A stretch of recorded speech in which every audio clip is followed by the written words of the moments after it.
Over the past 75 years, more than 10,000 chemicals have entered our food supply, but the EU allows just 300 additives. At Thrive Market, we prioritize quality, banning over 1,000 ingredients found in conventional grocery stores. Our Healthy Swap scanner helps you find better versions of your pantry essentials without the junk, dyes, or fillers, and everything is delivered right to your doorstep. So shop at a grocery store that actually cares about your health at thrivemarket.com/getstarted for 30% off your first order and a free $60 gift.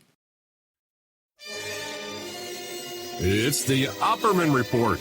Join digital forensic investigator and PI Ed Opperman for an in-depth discussion of conspiracy theories, strategy of New World Order resistance, high-profile court cases in the news, and interviews with expert guests and authors on these topics and more. It's the Opperman Report. And now, here is investigator Ed Opperman. Okay, welcome to the Opperman Report. I'm your host, Private Investigator Ed Opperman. Now let's get right to our guest, David Cay Johnston. Mr. Johnston, are you there? Yes, it's Johnston with a T. Johnston, I'm sorry. Okay. And he's the author of the book, The Making of Donald Trump. And if you look for this book, you can find it on the Opperman Report bookstore, and you can also find it on the blog. And if you're looking on Amazon, it's David Cay. His middle name is Cay, C-A-Y. It's not the letter K. It's David Cay Johnston. And you can find that there on Amazon.com. Mr. Johnston, I know you're a Pulitzer Prize winner. I think right now you're in the top 10 bestsellers list for this book, The Making of Donald Trump.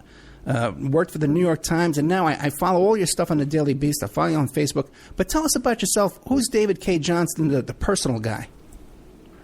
Well, thank you, Ed. Just call me David. I have been an investigative reporter since I was a teenager. When I was 18 years old, the San Jose Mercury recruited me to be a reporter. They hired me at 19, and within weeks I was on their front page. And over the next 40 years, I worked for the San Jose Mercury, the Detroit Free Press, the Los Angeles Times, the Philadelphia Inquirer, and the New York Times. And since 2008, when I left the New York Times, I've worked for myself for various places, and I teach in law school and the business school at Syracuse University. Right. You're a law professor at Syracuse University as well. Now, you've been researching and writing about Donald Trump for 30 years. Off and on, yeah.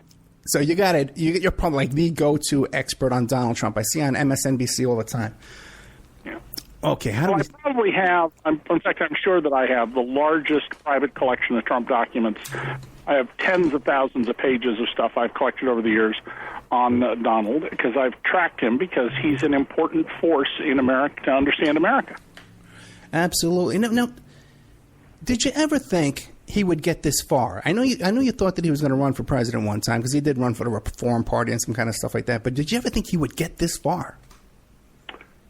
Well, when he announced this time, back in June of 2015, I was the only national journalist who said he might get the nomination. By the fall, somewhere August or September a year ago, I started saying that it looked like he might well get the nomination because there were so many candidates, and he was essentially picking them off one at a time. And if you go back and listen to the television series The West Wing, there are some astonishing parallels to this, where the fictional president Jed Bartlett says, I wasn't supposed to win. I was just supposed to try and push Hoynes a little bit, the other candidate, the presumed nominee, to the left or the center, and it happened. And I saw the same sort of thing in what Donald was up to, that he was one by one picking off people. Yeah. I tell you, I've been watching this too, and I've never seen anything like this in my life. I'm 53 years old. What do you? Before we get into the whole, I want to get into start with his grandfather, then the father, and move into present time as much as we can fit in. Sure. But before we get to that, what do you think of this conspiracy theory that he was put in there by the Clintons to throw the race? Absolutely. I think that's just nonsense. Donald has talked about being president since 1985. He asked George H.W. Bush to make him his vice president. He ran in 2000. He's run briefly before. Donald believes that he should be president. And what the Clintons were thrilled about is that he was, in their view, the candidate who was the easiest to defeat in a general election. And events are at the moment suggesting that they may be right about that, although 80-plus days is a long time, and a lot can happen between now and November. Yeah, absolutely. Tell us about Trump's grandfather. Well, Donald Trump's grandfather, Friedrich, in 1885 turned 16 years old, and that meant, as a citizen of Germany, that he had to go into the military. So, like many young men in Germany, he left home in the middle of the night and came to America to evade the draft. He then followed Horace Greeley's advice, go west, young man, and he went first to Seattle, then to Everett, Washington, and then to the Yukon Territory, where he ran whorehouses, and he made a lot of money. He built a hotel in one case on land he didn't own, not a hotel for sleeping, but more active activities. And he then went home to Germany. His mother showed him off as this rich young man to all these women in the little town of Kallstadt, which is in the Rhine Valley winemaking area. And he chose a woman Mom didn't approve of. They went back to America. They went to America. They had a daughter. His wife hated America, wanted to go back, so he returned to Germany. And the Germans said, "You're a draft dodger. Get out and leave the country." So he came back to America, and then he died in the 1918 influenza pandemic. So Donald never knew his grandfather. And his grandfather ran a whorehouse. Unbelievable.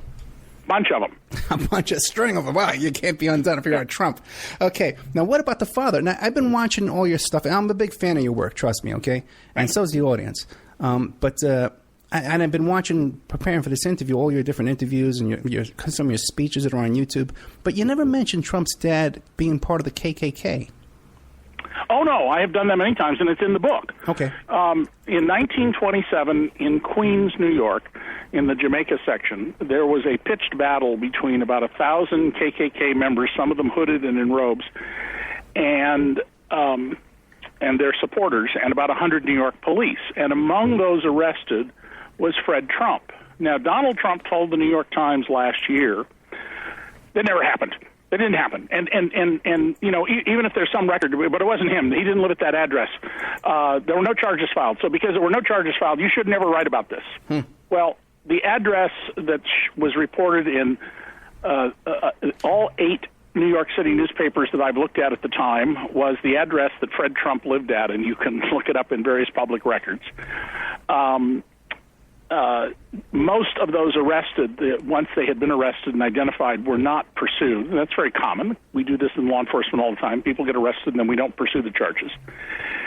And the fact that there were no charges filed is irrelevant to the historical fact that Donald's father was one of those people arrested during this demonstration by the police. And there's no question that he was arrested because he was with the KKK people. Fred Trump has a long, well-documented history, including findings by administrative bodies and a trial before a federal judge that they settled of discriminating against blacks and Puerto Ricans. And in my book, The Making of Donald Trump, I quote a Woody Guthrie song. Woody Guthrie, the folk singer, lived in Beach Haven, which was a Fred Trump housing project built after World War II, and his song is about how Fred Trump wouldn't let anybody in who wasn't white and acceptable to him as white. Yeah, what are the odds of that Woody Guthrie would write a song about the presidential candidate's father being a racist? Right. And also, too, if you look at the New York Times, because that little clip is online, that article is online, and you could read. But it wasn't just the New York Times. I mean, the Brooklyn Eagle reported it. Other newspapers reported it in New York. And so this was very well established at the time. And if you read the flyer that they were handing out, it's the same tone as Trump's announcement when he was going to run for president about Mexicans being rapists. Same tone. Yes, and let me tell you one of the oddities about that, Ed. I watched live when Donald announced. He comes down the escalator to the lobby of Trump Tower with his wife Melania in front of him. And there are all these young people around, you know, well-dressed, kind of young people you'd expect to see in Midtown Manhattan who are overwhelmingly white and appear to have, college educations from their dress and their demeanor. And Donald delivers this speech about Mexicans as murderers and rapists, and he gets applause. And then Muslims, he attacks them, and he gets applause. Now, Midtown Manhattan is not known as a center of racist and xenophobia activity. So when I looked at this, I said, this is really odd. And my assumption at the time was, well, they must have bussed these kids in young people from somewhere else. A day or two later, the Hollywood Reporter broke the story that they were actors paid $50 each. And we're told, show up, applaud when you get the signal to applaud, and you get $50. And, out-of-work actors, in addition to waiting on tables, will do just about any kind of work to pick up $50.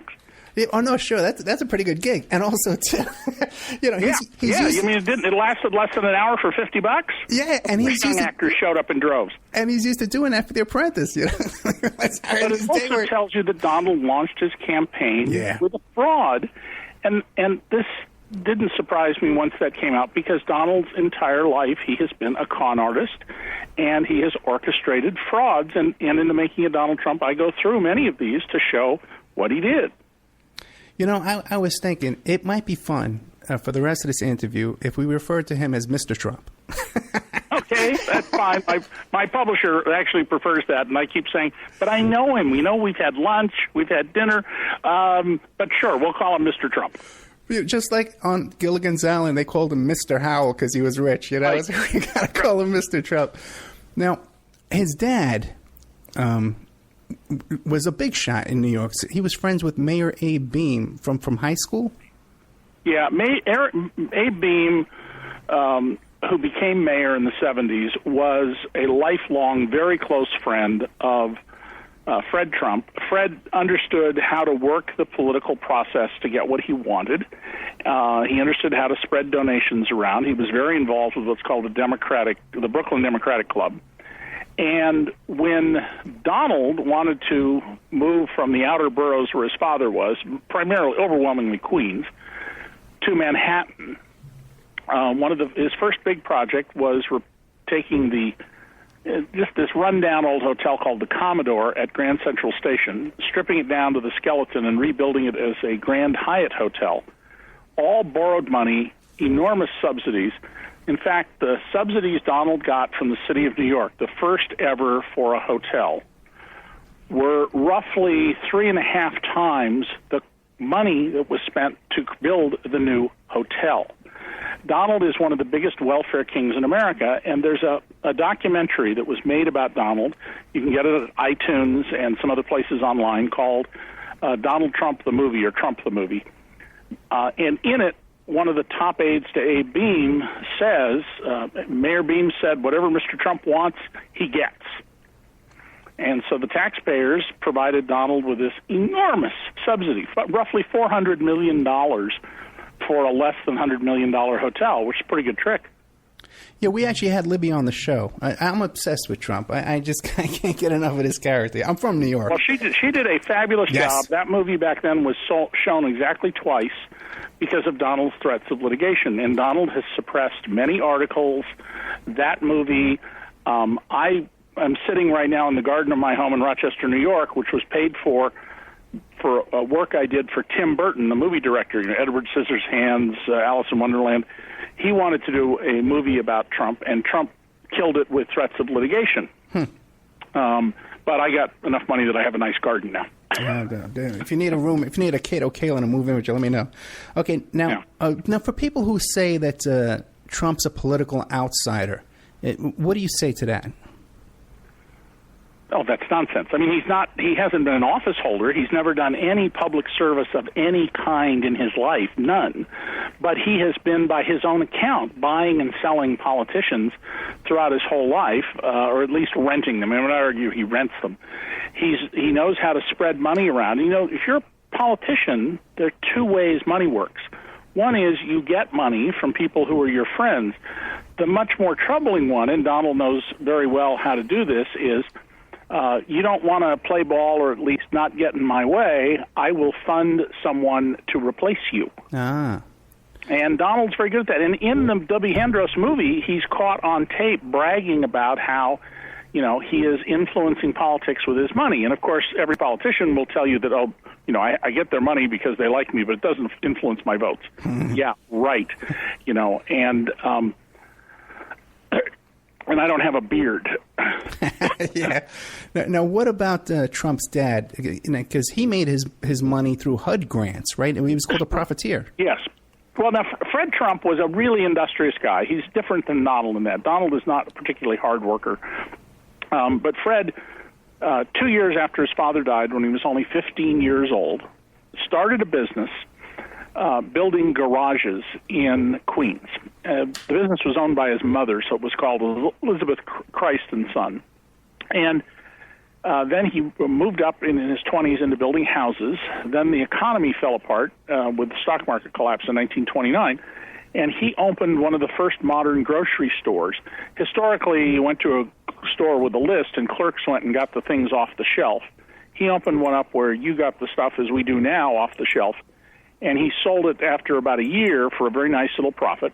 Then during the war, he got contracts to build housing for shipyard workers in Virginia and Pennsylvania. That taught him how the government contracting system worked, and Fred Trump is said to be the first person in line at the Federal Housing Administration after World War II ended to get loans to put up housing in the outer boroughs of New York, overwhelmingly in Queens. Well, he was efficient. He also built cheap buildings. They weren't quality buildings, and he skimped on things. And some officials at the FHA figured out some of the developers, of whom Fred Trump was the most prominent, were gaming the rules to make much bigger profits than they were supposed to make on these government contracts. They brought this to President Eisenhower, who apparently threw a fit in the Oval Office over this, and all of a sudden, the evidence that he certainly was not happy is that within days there were 100 federal investigators working on the case. The Senate Banking Committee then held hearings, and Fred Trump was called to testify under oath, and he said, and this is sort of a precursor of Donald in the way Donald talks about, Mr. Trump, in the way Mr. Trump, Donald talks about money. He said, this is all a misunderstanding. Yes, there's $4 million extra here, but I'm not a profiteer. I didn't put that money in my pocket. It's sitting in my bank account. I don't know about you, but I don't care if my money's in my pocket or my bank account. It's still the money I've got. Yeah, if you've got my money in your account, I still don't have it. Right. And it was an early indication of how his son would come up with these creative arguments about what he was up to. Speaking of creative arguments, what do you make of this claim by Donald Trump where he says, I'm a self-made guy, I borrowed $1 million, a small loan, $1 million, and I paid it right back with interest? Well, that's like when Ross Perot says that he started EDS Systems with a $1,000 loan from his wife. It may be technically true, but it has nothing to do with the overall reality. When Donald Trump was in diapers, the trust fund his father created for him each year received a roughly 4 times the average income of American families. So this kid's in diapers, and he's got 4 times the average income flowing into his trust fund. Through Dad, he had access to bank loans, to bankers, to Abe Bean to get things cleared through the city of New York. And his father, by the way, had to repeatedly bail him out. Donald had said publicly, I never got any money borrowed from my father's estate. When he was under oath, he said, really wasn't nothing, almost nothing. Well, how much was it? Well, it was nothing. Nothing, almost nothing. How much exactly, Mr. Trump? Well, $9 million. So. Yeah, that's in a deposition. Then later on, he says there was another small loan, an equally small loan, I guess another $9 million. Now what about? Yeah, what about? Donald. If you have no track record and no background, and you've been saving your money to go into a business, and you go to a bank, you're not in the same shoes as Donald Trump was, where his father was reportedly the biggest depositor Chase Bank had in the outer boroughs of Manhattan. And he would go in and ask for a loan, and, surprise, surprise, the bankers would be, yes, sir, and how much would you like? And let us give you our best rate, and we'll give you a discount off that. Hey, what about the dad's estate? Whatever happened to that money? Do we know? Yes, and that's one of the most important stories about understanding Donald. There were 5 Trump children. Right. The oldest was Fred Trump Jr. Fred Trump Jr. was not really interested in the family business. He became a pilot for TWA, and he also became an alcoholic, and he died in his 40s. When Fred Trump died in 1999, his will was read, and that line of the family discovered that for all practical purposes they were cut out of the will. Instead of collecting many tens of millions of dollars, the 2 grandchildren each got $200,000. I know you're going to be shocked, Ed, to hear that they went and got a lawyer and went to court and accused the 4 surviving siblings of using undue influence on Dad to cut them out of the will. All Trump family members get health care through the Trump company. Lots of family companies do this. They provide extended members of the family with first-class health care, and Donald is a big believer in universal health care. He thinks that's a responsibility of government, and we should all have first-rate health care. Not exactly a Republican Party position. Well, a few days after the death of Fred Trump, a new grandnephew was born. That is, the late Fred Trump's son, Freddie Jr., had a baby. And this little boy began having seizures within 48 hours of his birth. He stopped breathing twice. The Trump family was covering every medical expense of any kind the family had, and his bills for the first year ran around $300,000. When that line of the family sued, Donald cut off the health care. And Donald was asked by Heidi Evans, the New York Daily News, an excellent reporter whom I know, you put a child's life in jeopardy. And Donald said, well, I don't like people who sue my father's estate.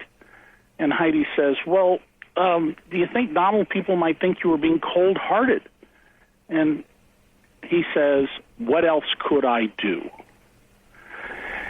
And in effect, what he did was, by slicing the pie 4 ways instead of 5, he made more money. And he was willing, out of anger, to put the life of a sickly child in jeopardy. Now, let me contrast that with something Donald did 5 years before that. Donald's personal helicopter, called at the time the Ivana, for his first wife, and the fleet of helicopters used by his Atlantic City casinos were obtained from a company owned by a mob associate and convicted felon named Joseph Wexelbaum. There are lots of helicopter companies he could have gone to, well-financed companies, well-managed companies. He went to these guys. Joseph Wexelbaum was indicted as a major cocaine and marijuana trafficker. According to the indictment, he personally handled the drugs. He ran the operation directly. And the drug smuggling went from Miami to Cincinnati, Ohio. So Joey Wexelbaum agreed to plead guilty. He asked that his case, in a letter I cite in The Making of Donald Trump, be moved either to Miami, where the case, the drug smuggling began, or to New York City, where he lived. Instead, mysteriously, and nobody, the defense lawyer, the prosecutor, nobody can explain this, it ended up in New Jersey, and it came before a federal judge named Marianne Trump Berry, who is Mr. Trump's older sister.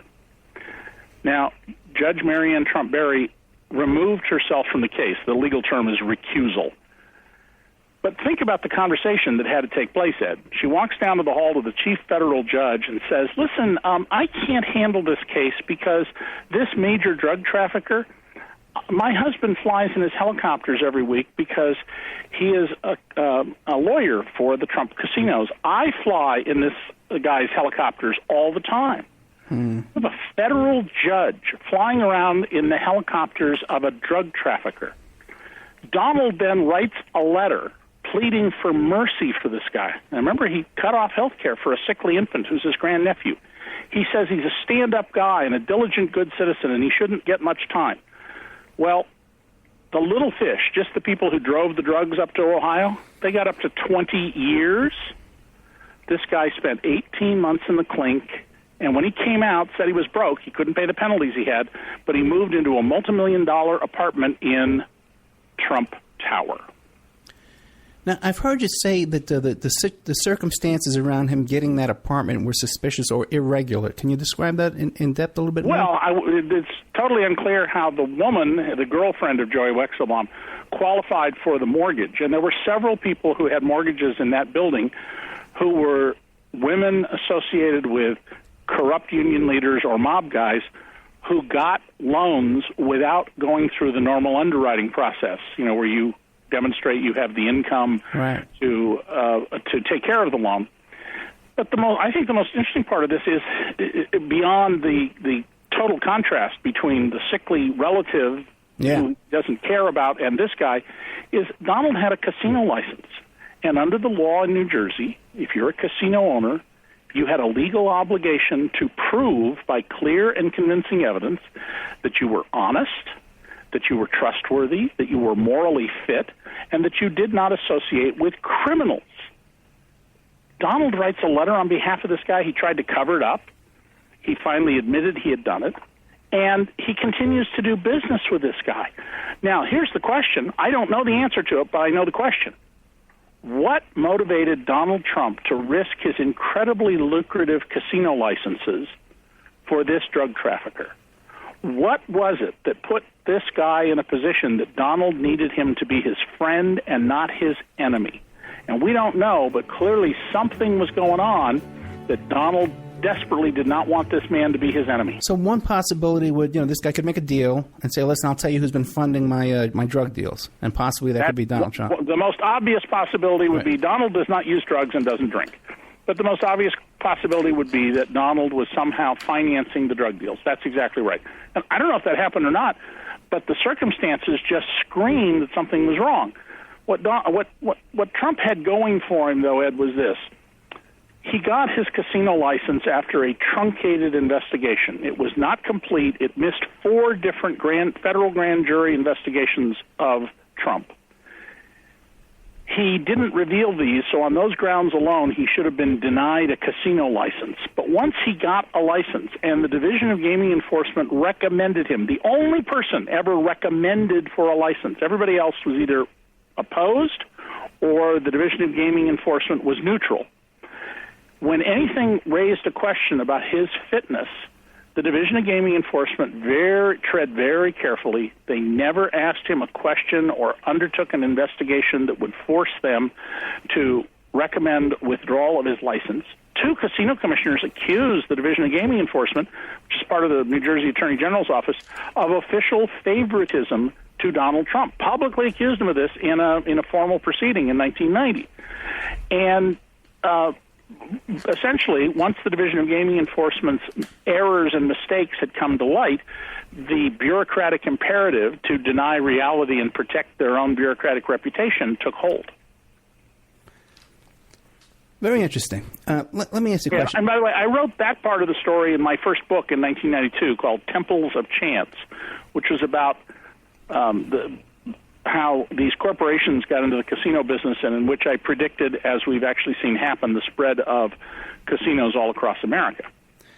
I want to jump back to the helicopter company for a second, because one motivation would be that, hey, possibly, there was some shenanigans going on with the drug dealing. That's one. And when you consider, too, Trump's friendship with Adnan Khashoggi, that's not unreasonable. What do you know about Trump? That's right, and it could well be that Donald didn't do anything, but he had friends who had done things, and he was very close with the Saudi arms dealer Adnan Khashoggi, and they partied together, they traveled around together, they were seen with all sorts of sporting women, as the saying goes. Yeah. And it may well be that Khashoggi or somebody else had done something. But clearly, the one thing we know with an absolute certainty is it was so important that Donald go to bat for this guy that he was willing to risk his casino license for it. Okay, another possibility that I've never heard you talk about is right now Trump has a lawsuit in New York City, federal court. These 13-year-old, well, they're adults now, but these young women are claiming they were raped by Trump and Jeffrey Epstein. Yeah. And Jeffrey Epstein, who was a convicted pedophile, a longtime friend of Trump's, a neighbor in Palm Beach. Many of his victims worked for Trump at Mar-a-Lago. Now, his pilots had a lot to say about him. Yeah. Now, and Ed, this is the one area of Trump's life that I don't go into in the book, and I haven't spent any time with. And the reason is that I knew about Marla Maples 9 months before she became public. I didn't write about it. Billionaire Has Girlfriend to me is the news the same way that airplane takes off in San Francisco and lands in New York City is not news. So I don't know anything about the Jeffrey Epstein case. Other people have written about it, and people should read about it because it's very disturbing. But I don't know anything about it, and I haven't written about it, and I haven't investigated it. Okay, great. Now, by the way, I got a funny Marla Maples story, too, I can tell you. We don't have time. Now, I was going to ask you about his Mr. Trump's ties, okay? Not his ties that he buys in China, but his mob ties, okay? Yeah. All right. Now, besides this helicopter guy, and what else? What other mob ties? Well, in the construction business in New York, you had a number of unions, the Teamsters and some others, who were under the control of the Genovese and Gambino organized crime families. Here's how Mr. Trump is different than the other developers in New York. First of all, Fred Trump, his father, had a business partner, Willie Tomasello. And Willie Tomasello was identified in the reports of the New York State Organized Crime Task Force and other law enforcement documents as a front for the Gambino and Genovese organized crime families. So Donald Trump's father was had a business partner representing the two biggest mob families in New York. Second, Donald, Mr. Trump, as you prefer, when he arrived in New York, made a beeline to make friends with the notorious Roy Cohn, who was the attack dog for Senator Joseph McCarthy. And among Roy Cohn's clients were the heads of the Gambino and Genovese crime families. Trump Tower is a concrete building. It is made with ready-mix concrete. It is not a steel girder building. Now, the steel workers are an honest union, but the cement union, the Teamsters, the demolition union, the carpenters, the cement workers, all of those were under the thumb of the mafia. The other major developers in New York, notably the Lafrac and Resnick families, had gone to Rudy Giuliani and the FBI and said, please free us of these mob guys. And eventually they were freed by them, and these guys all went to prison. Donald embraced these guys. And because of his relationship with Roy Cohn, when there was a concrete strike during the period when Trump Tower was being built, and it's ready-mix concrete, so you can't have labor trouble or your project will get all screwed up. Every project with cement in New York was shut down except one, Trump Tower. So Donald embraced these guys when everybody else was pleading with the government to get them off their backs. It's interesting, too, you mentioned Roy Cohn, because he had this theory that he could deduct all of his personal living expenses because his whole life was part of his business, and he wound up not paying any tax. That was a very creative... And Roy Cohn was always paid in cash, and he boasted about the fact that he was under indictment for almost two-thirds of his adult life. Donald wrote about Roy Cohn, not Cohn, right, and said he regarded him as his mentor, as a second father, and then I think most famously and significantly he said the thing he loved about Roy Cohn was Roy would brutalize for you. And that's part of Donald's fundamental approach to life. He wants people who will brutalize for him, anybody who gets in his way, he will destroy them. Back to Atlantic City for a second. He was in a very public feud with Merv Griffin. What can you tell us about that? Well, Merv Griffin was a very smart, very wealthy businessman. And the public image you saw, this nice, folksy guy, was his public persona, was a character he played. He was, in fact, a very, very astute businessman who was worth some hundreds of millions of dollars. And Merv had gotten his first big break in Atlantic City, and he'd gotten it at the old Resorts Hotel, so he wanted to buy resorts. Now, the smart move would have been to buy the assets of the company, but he bought the company. And Donald also wanted the company because, in addition to the old Resorts Hotel, next to it was what became the Trump Taj Mahal, which was, at the time it was built, by far the biggest casino in Atlantic City. It was about twice the size of Trump Plaza and Trump Castle, or equal to the two of them together. And And Mr. Trump coveted this property because he wanted to have the biggest and the best, and he did things he normally does, like he told you it was, I forget how many stories high, but that's because you went from floor 1 to floor 2 to floor 13. And he added 12. He added the in between 10 floors at the top. And he'd done this in other buildings. And during this fight, what happened is they agreed to split up the assets. Then both of them used 100% borrowed money. So Mr. Trump never had a single dollar invested in Atlantic City. All three of the casinos, plus for a while a fourth one, were obtained with borrowed money, and he always had a negative investment in it. And normally business owners have their own skin in the game, and they have an interest in building the enterprise so that over time they get wealthier and wealthier. Mr. Trump's sole interest was sucking money out of these properties as fast as he could. So while others were investing in ways to improve customer service, to bind customers to them, to continually upgrade the quality of the rooms and things like that, the Trump properties were stripped just as fast as they could of every dollar they could figure out how to take out of them. Yeah, I remember there was a beautiful restaurant called Ivana's. It was gorgeous when it first opened up, and then I went back a couple of years later, 3 years later, and it was a dump. Yeah, because they didn't put any money into maintaining it. Donald does not build businesses. He has a great business skill at identifying something that will, at no cost to him, bring him cash. If you go to Mr. Trump tomorrow and say, hey, listen, I want to finance, as is being discussed now in the press, a new television network. Fox is in decline. Its viewership is old. I want to start a whole new alternative cable television network. You don't have to put up a penny, and we will guarantee you X million dollars a year just for the use of your name. He'd sign up right away, but he would also figure out how to make sure that he got the maximum possible amount of cash out of it, no matter whether the business succeeds or fails. Real quick, before you published The Making of Donald Trump, did anybody come to you, one of these other candidates, and try and hire you for opposition research? Oh, no, and I would never talk to anybody like that. I work on my own. I have always worked on my own. I even do my own math. I mean, when I would do stories in the New York Times, slicing and dicing the economic data, the annual wage data, the tax return data, I would do all my own math, and I was well known in the building for. In fact, once an editor came by my desk where I had stacks and stacks of paper from a tax shelter that gone awry that I was writing about, and I had these pins up on the wall with letters A, T, R, and he comes by, and this is an editor at the New York Times who has an MBA, and he says, "Are you doing algebra?" And I said, "Yeah." He said, why are you doing algebra? This is a newspaper. And I said, because I can't figure out how this tax dodge worked, this illegal tax shelter, and keep all the facts straight unless I reduce it to algebra.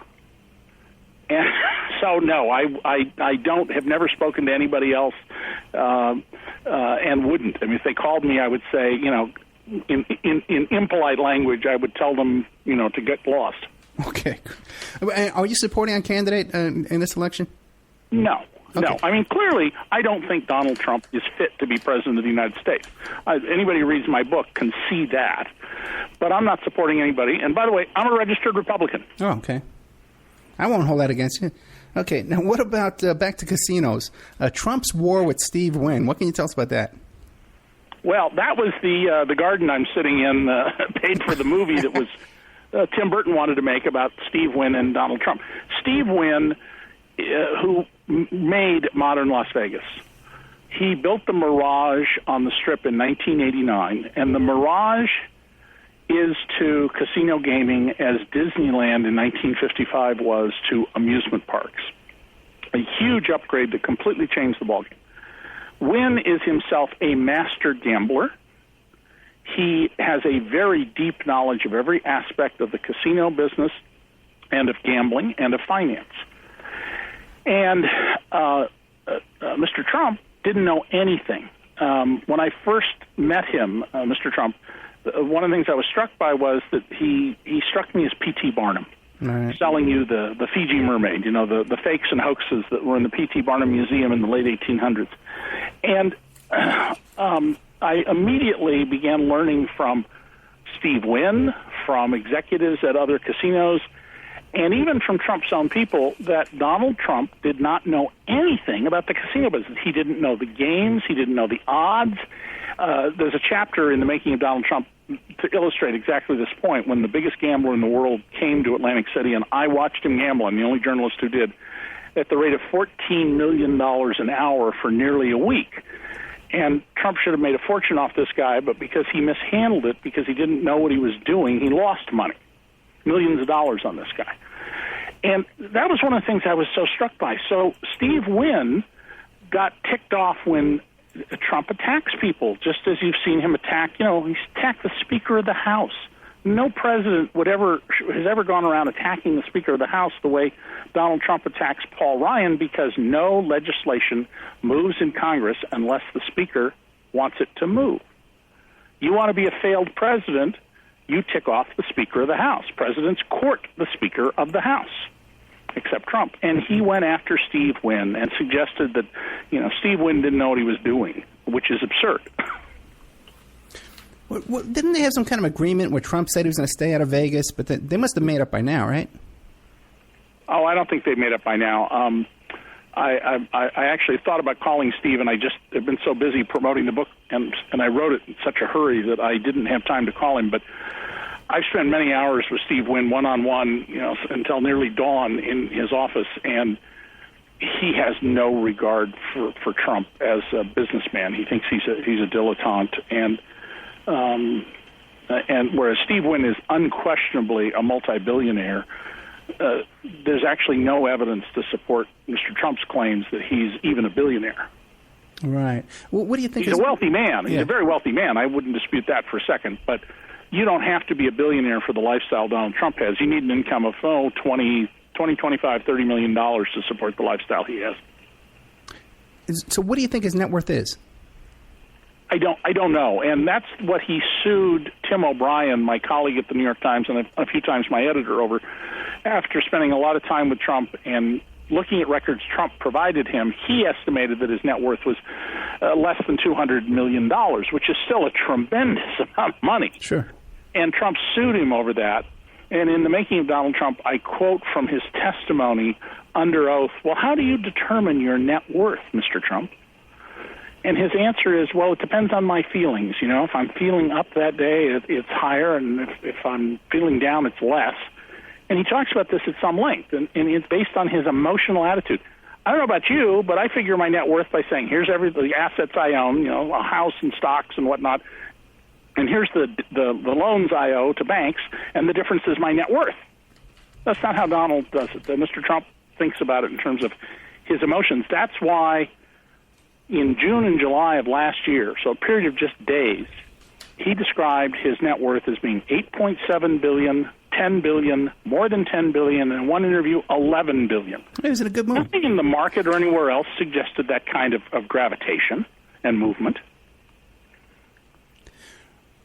That reminds me. Now we really couldn't tell, because when he shows us what properties he has, he doesn't say how much loans are on those properties, correct?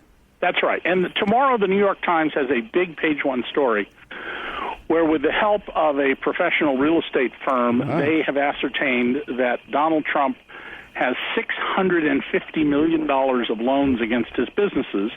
And they quote the Trump campaign as saying that, because that's not in his presidential disclosure form, they say, well, the presidential disclosure form only asks about his personal loans. Whoa. We disclosed 240 million of them, and he has no personal loans. Well, no, all rich people do things through corporations.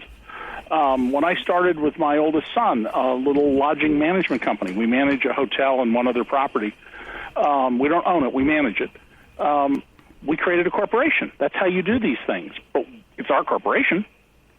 And it turns out that the loans that Trump owes, that they were able to identify, many of them are from Chinese banks. And there are a lot of questions raised. I've written stories in the Daily Beast. I read a column for them, an opinion column, right, about his involvement with Russian oligarchs. We know that Russian oligarchs have paid Donald money We know they've been major purchasers of Trump apartments at premium prices. And there's a very curious land deal in Florida. I didn't have time to get into the book, where one of the Russian oligarchs bought a piece of property next to Mar-a-Lago for a fortune, never lived there, and appears to be turning it over to Trump for a song. Most of us might wonder if that was some kind of a payoff. We live in scary times.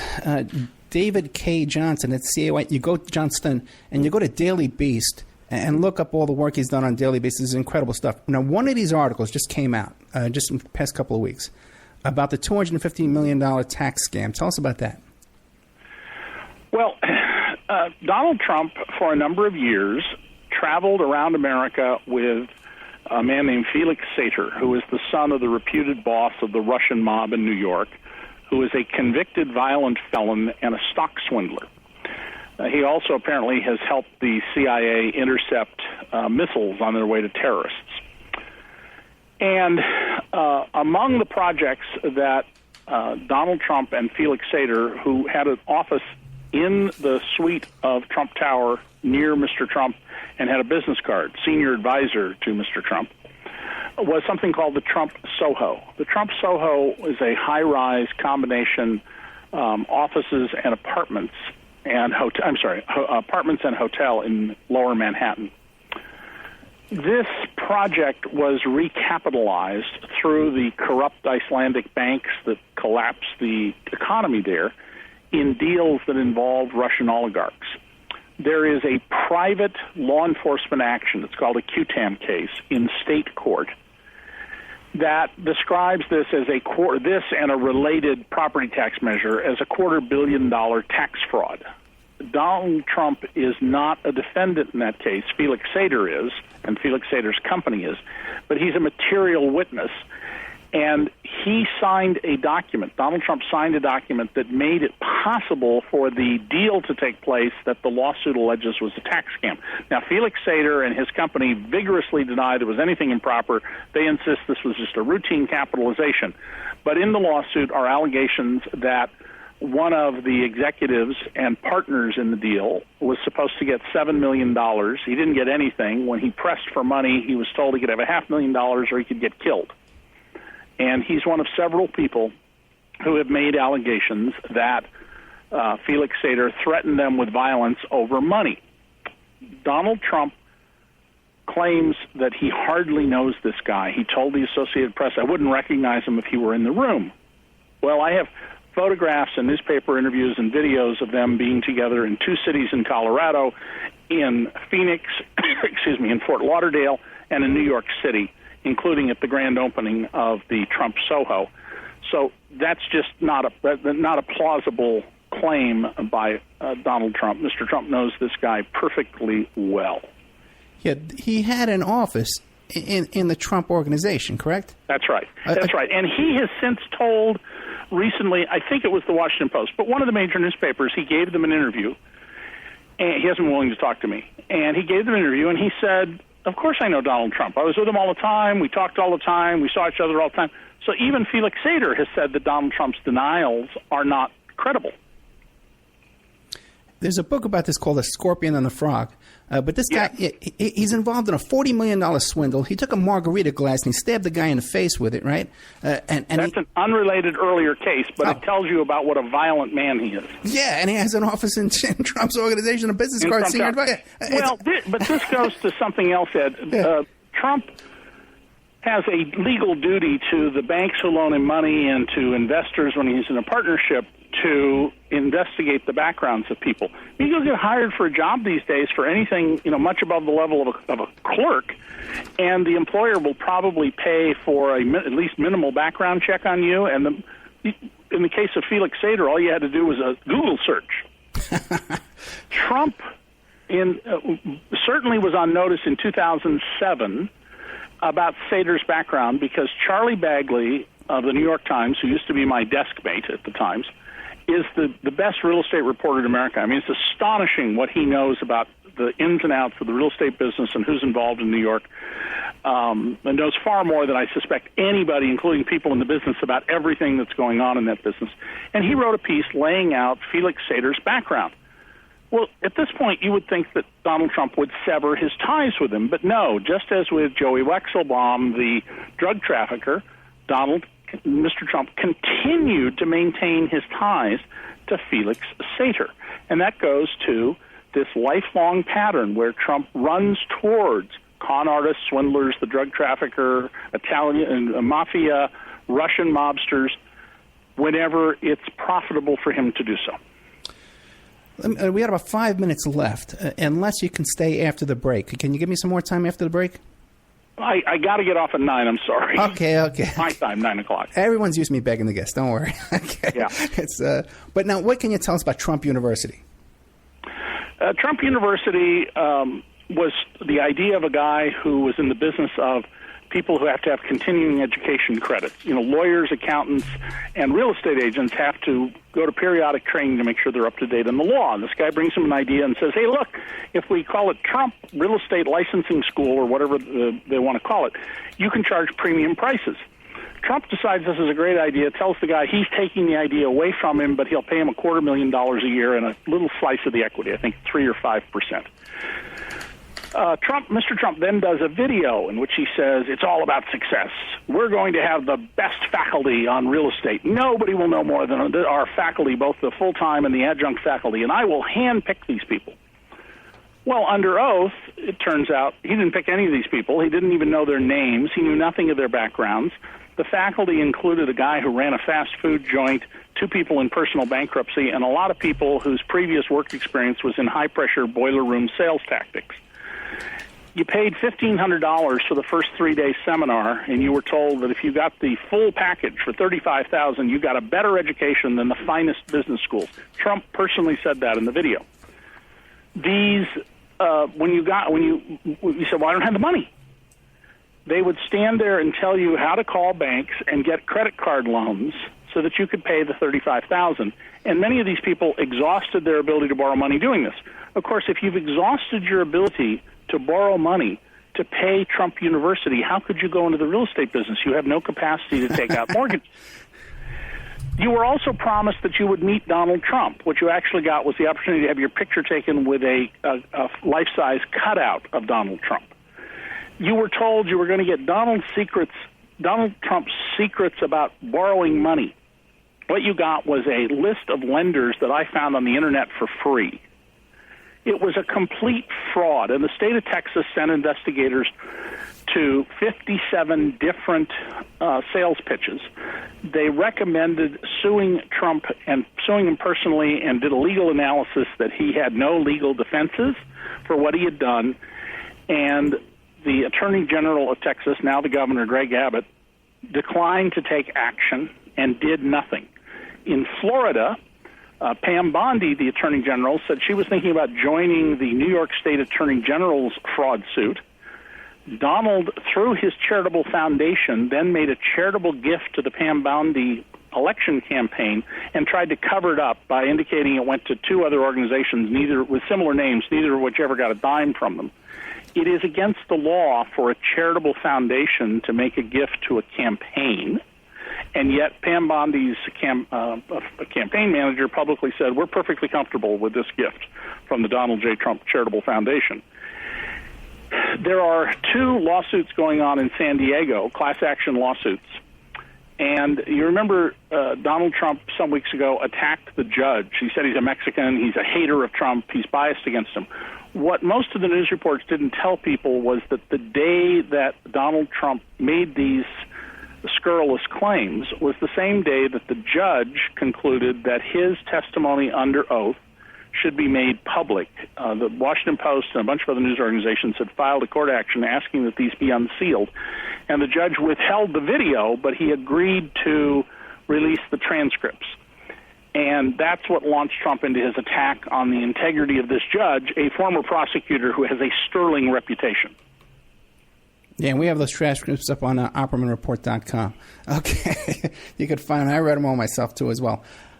What do you think? Do you think he's going to win the suit or lose? The lawsuit? I can't imagine any way in which he can possibly win this case. It is a huge problem for him. It will not be resolved, however, till after the election. But between the two cases in California and the New York State Attorney General and his own testimony that people can read, as you said, at your website, or they can read about in the making of Donald Trump, they will see that he essentially has no defenses. This is what's called a bait-and-switch fraud, and I don't see how he can possibly wiggle out of this. David Cay Johnston, you are my hero. You can find him at the Daily Beast. I'm telling you, man, I love all your work. I really do. The Making of Donald Trump, sir. Thank you so much. Thank you. Bye-bye.